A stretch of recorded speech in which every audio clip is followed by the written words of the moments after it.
তো আজকে হচ্ছে উচ্চ মাধ্যমিক পরীক্ষার যে সিরিজ চলছে 2017 সালের কোশ্চেন পেপার সলভ করার তার 8 নম্বর ভিডিও, 7 নম্বর ভিডিও এটা। সো শুরু করা যাক। আচ্ছা, তার আগে বলে রাখি আমার নেক্সট যে মাস সেই মাসের টাইম টেবিলগুলো আমি দিয়ে রাখছি। এইটা হচ্ছে নেক্সট মাসের আমার টাইম টেবিল। পরের মাস থেকে এই টাইম টেবিল অনুযায়ী ভিডিও কিন্তু আসতে থাকবে। ঠিক আছে, আজকে শুরু করা যাক ভিডিও। সবার প্রথমে যে কোশ্চেনটা আমরা সলভ করবো তোমরা দেখতেই পাচ্ছ, এটা একটা ইন্টিগ্রেশন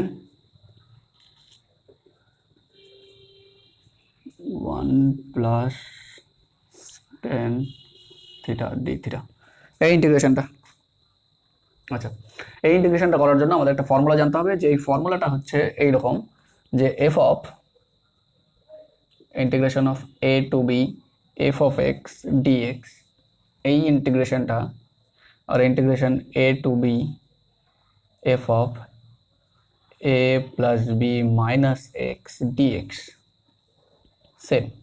তার মানে এই ইন্টিগ্রেশনটা যদি কোনো একটা ইন্টিগ্রেশন যদি এরকম থাকে আর আমি লিমিট দুটো যোগ করে যদি মাইনাস এক্স করে ডিএক্স করি, তাহলে যে ফাংশনটা তৈরি হয় ওর ইন্টিগ্রেশনটা কোনো ভ্যালু পরিবর্তন হয় না। এটা একটা ফর্মুলা, এই ফর্মুলাটাই অ্যাপ্লাই করবো এখানে। তাহলে আমরা যদি এখানে অ্যাপ্লাই করে দিই তাহলে কী হবে, 0 to π/4 log 1 প্লাস 10 যোগ করে দিলে π/4 প্লাস 0 মাইনাস থিটা, মানে মাইনাস থিটা ডি থিটা। এবার ফর্মুলা এই পার্টটা আমরা জানি, tan a মাইনাস b এর formula 0 to π/4 log 1 plus formula হচ্ছে tan a minus tan b by 1 plus tan a tan b মানে থিটা, ওকে, ডি থিটা। তারপর ইন্টিগ্রেশন 0 to π/4 লগ, দেখো এই পার্টটা যদি একটু ঠিক করে লিখি তাহলে এটা 1 হয় minus tan theta by 1 plus এটা tan থিটা, 1 হয়ে যাবে, এখানে 1 হয়ে যাবে, ডি থিটা।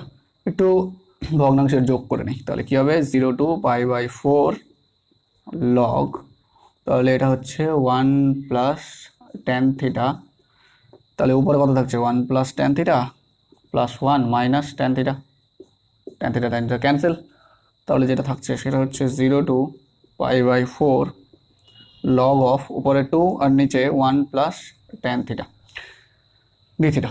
ওকে, আমরা এক কাজ করি, এটাকে যদি আই ধরে নিতাম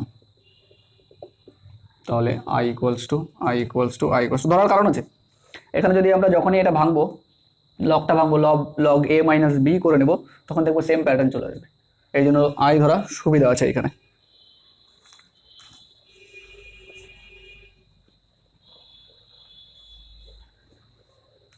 আচ্ছা, এবার দেখো, এবার আমরা যদি ওটাকে লগটাকে ভেঙে দিই তাহলে কি হবে, 0 to π/4 লগ 2 মাইনাস, একবারে করে দিই, log 2 d theta minus 0 to π/4 log 1 plus tan theta d theta. এটা আই ইকুয়ালস টু ছিল, এটাও আবার আই, তাহলে i equals to 0 to π/4 log 2 d theta minus i, এই আইটা এদিকে আনলে 2i equals to 0 to π/4 log 2 d theta. Okay, log 2 যেহেতু একটা কনস্ট্যান্ট টার্ম বাইরে আনলাম, 0 to π/4 d থিটা। ওকে, তারপর log 2 থিটা 0 to π/4, এটা 2i ইকুয়ালস টু, তাহলে 2i ইকুয়ালস টু কত হবে, এটা যদি বসিয়ে দিই তাহলে π/4 হবে, তাহলে অ্যাকচুয়ালি হলো π/4 log 2। এই 2টা যদি ডান দিকে নিয়ে আসি তাহলে কি হবে, i ইকুয়ালস টু π/8 log 2 হয়ে যাবে। ব্যাস, এটাই হচ্ছে ইন্টিগ্রেশনের অ্যান্সার। দেখো কিভাবে করলাম, সবার প্রথমে আই ধরে নেওয়াটা একটা বুদ্ধিমানের কাজ, আই ধরে নিলাম ইন্টিগ্রেশনটা। এবার বললাম আমরা এই ফর্মুলাটা জানি যে কোনো একটা ইন্টিগ্রেশনের ভ্যালু আনচেঞ্জ থাকে যখন ওই ইন্টিগ্রেশনটাতে, মানে ওই ফাংশনটাতে লিমিটগুলো বসিয়ে এক্সটা মাইনাস করা যায়। তার মানে এফ অফ এক্স এর ইন্টিগ্রেশন এ টু বি যা হবে, F of A plus B minus X এর ইন্টিগ্রেশন এ টু বি কিন্তু সেম হয়। ওই ফর্মুলাটা অ্যাপ্লাই করলাম এখানে, ব্যাস বসিয়ে দিলাম আই এর মান, নর্মালি এটা ভাঙলাম, তারপর তো নর্মাল ক্যালকুলেশন। ঠিক আছে, পরের অঙ্কে যাচ্ছি। পরের অঙ্কটা দেখো, নির্দিষ্ট সমাকলনের সংজ্ঞা থেকে এই অঙ্কটা করতে বলেছে, মানে ইন্টিগ্রেশনটা করতে বলেছে। তাহলে আমাকে একটা সিরিজ ভাঙতে হয়, ওই সিরিজের যে অ্যান্সার আসবে এই ইন্টিগ্রেশনের সেম অ্যান্সার। সিরিজটা কি হয়? সিরিজটা হবে এই অঙ্কটার ক্ষেত্রে লিখবা তোমরা নির্দিষ্ট সমাকলনের সংজ্ঞা থেকে পাই, তারপর শুরু করবে limit h tends to 0 h into summation of r equals to 1 to n 5 x এর জায়গায় কত হয় 1 প্লাস আর এইচ, এটাই বসে x এর জায়গায় 1 প্লাস আর এইচ হয়, তাহলে স্কোয়ার ছিল তো স্কোয়ার। এইখানে আমাদের যেটা বসাতে হবে সেটা হচ্ছে nh এর মানটা বের করতে হবে। তাহলে nh এর মান কত? nh 2 minus 1 that is 1। ঠিক আছে, এইবার এই সিরিজটাকে আমরা ভাঙবো, ডান দিকের সিরিজটা, ডান দিকের সিরিজের যা আনসার সেটাই হচ্ছে এই ইন্টিগ্রেশনের আনসার। ঠিক আছে, দেখি তাহলে লিমিট আমরা সবার প্রথমে করি এই 5টা যেহেতু কনস্ট্যান্ট আছে 5টাকে বাইরে বের করে নিই, তাহলে কত হবে 5 লিমিট h টেন্ডস টু 0। সামেশনটাকে ভাঙি, সামেশনটাকে ভাঙলে প্রথমে r ইকুয়ালস টু 1 হলে 1 প্লাস h তার স্কোয়ার প্লাস, আচ্ছা একটা h ছিল বাইরে চলে যাচ্ছে, hটা h ছিল এখানে থাক, তারপর কত হবে 1 প্লাস 2h তার whole square plus dot dot dot dot 1 plus nh তার হোল স্কোয়ার। ব্যাস, এবার হোল স্কোয়ারের ফর্মুলা ভাঙবো, লিমিট h টেন্ডস টু 0,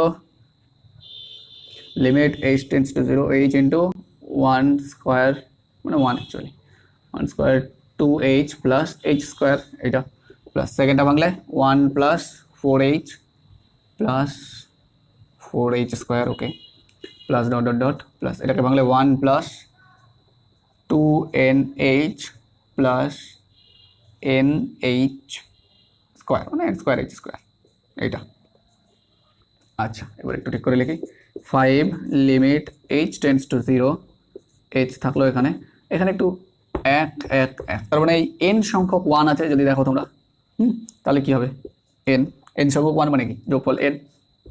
এবার এই পার্টটা দেখো, এখান থেকে যদি কমন নিই আমরা h আর একটা 2h কমন নিচ্ছে, তাহলে এখানে থাকবে 1, এখানে থাকবে 2 প্লাস ডট ডট ডট হয়ে এই অবধি কত থাকবে n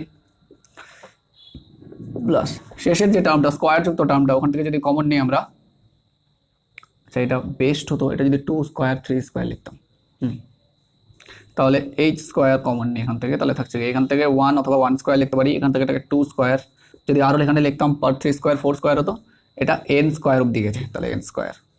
তাহলে এই হলো, এগুলোকে ফর্মুলা ফেলে দিই, তাহলে কি হচ্ছে 5 limit h tends to 0 h এখানে কত n প্লাস 2h, আচ্ছা 1 plus 2 plus dot dot n অবধি, এই ফর্মুলাটা কি ছিল n ইন্টু n প্লাস 1/2, যদি তোমাদের মনে থাকে ক্লাস 11 এর ফর্মুলা, প্লাস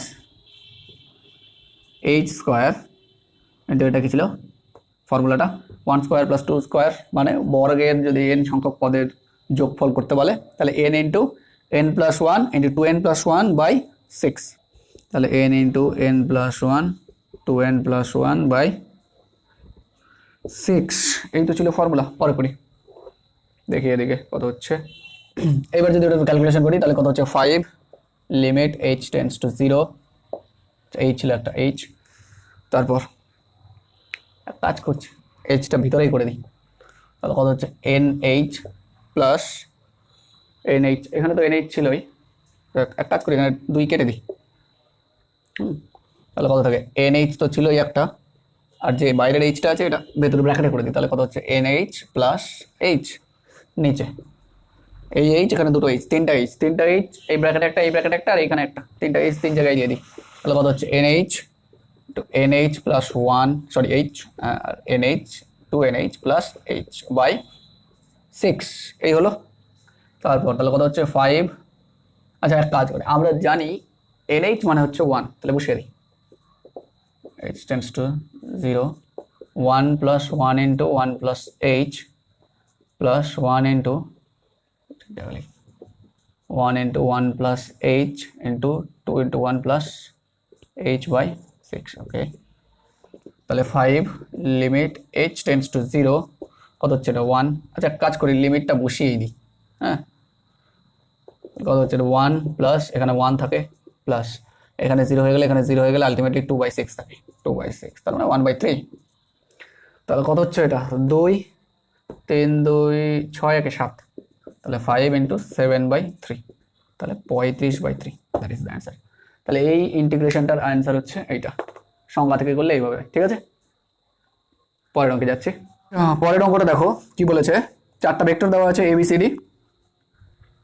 ওকে, তাহলে প্রমাণ করতে বলেছে এই ABCD 4টি বিন্দু একতলীয়। ওকে, 4টা বিন্দু একতলীয়, তাহলে আমরা কিভাবে প্রমাণ করবো? অ্যাকচুয়ালি ভেক্টরগুলো লিখে নিই, আমি 4টা ভেক্টর লিখে নিই আগে। ওকে, আমার এই হলো 4টা ভেক্টর। সবার প্রথমে বলি কাজ কি করতে হবে আমাদের। 4টা ভেক্টর একতলীয় আমরা তখনই বলবো, একটা ভেক্টরকে যে কোনো ফিক্স করবো। মনে করলাম এ ভেক্টরটা ফিক্স, তাহলে এবার এ থেকে সবগুলো ভেক্টর বের করার চেষ্টা করবো, AB AC আর AD, 4টা ভেক্টর বের করার চেষ্টা করবো। তাহলে 4টা থেকে কটা ভেক্টর চলে আসলো? 3টা ভেক্টর। এবার যদি আমরা দেখাতে পারি যে এই 3টা ভেক্টরের বক্সটা 0, তাহলে বলা যায় যে 4টাই ভেক্টর হয়ে যাবে সমতুলীয়। তার মানে আমাদেরকে অ্যাকচুয়ালি এইটা দেখাতে হবে, বক্স AB AC আর AD, এটা দেখাতে হবে 0। বোঝা গেল কি বলতে চাচ্ছি? আমি অ্যাকচুয়ালি 4টা ভেক্টর দেওয়া আছে, এই 4টা ভেক্টরকে প্রথমে 3টা ভেক্টরে ট্রান্সফার করবো। কিভাবে? যে কোনো একটা ভেক্টরকে ফিক্স করবো। এ কে ফিক্স করলাম, তাহলে AB বের করবো, AC বের করবো, AD বের করবো, আর তারপর এই যে 3টা ভেক্টর এখন বেরিয়ে গেল, এই 3টা ভেক্টরের বক্স বের করবো। যদি 0 আসে সমতুল্য।